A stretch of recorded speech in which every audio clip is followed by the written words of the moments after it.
কি বুকিং ছিল? ছিল।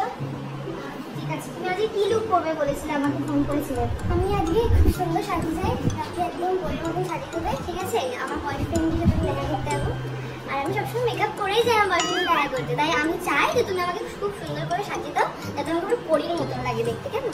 ঠিক আছে ঠিক আছে, আমি সাজিয়ে দেবো, কিন্তু তুমি কোনো কিছু নেশা টেশা করেছো? তোমার বাজে স্মেল আসছে। না তো, এখানে কিন্তু কোনো কিছু অ্যালাউ নেই, ঠিক আছে? না আমি খাইনি।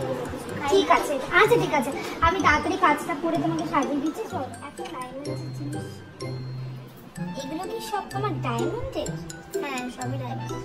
বাবা, তোমার বয়ফ্রেন্ড কি গুন্ডা নাকি, কোনো মাফিয়া টাইপের? না তো, তাহলে এত গয়না ডায়মন্ডের কি করে হলো? বয়ফ্রেন্ডে দিয়েছে? কে দিয়েছে তোমাকে?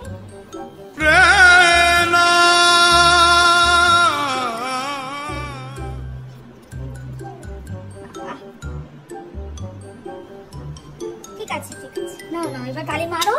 মারছো কেন?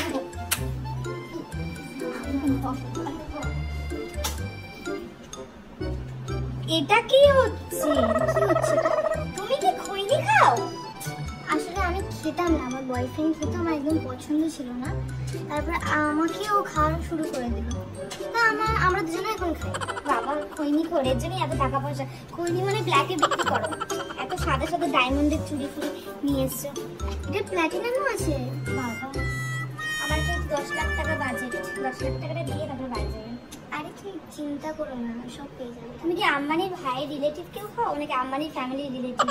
না না, অনেক কারোর কিছু হয় না, কিন্তু তুমি পেয়ে যাবে তোমার টাকা। আসলে আমার বয়ফ্রেন্ডের জন্য আজকে আমার সাজা, ও যাতে আমাকে চিনতে না পারে।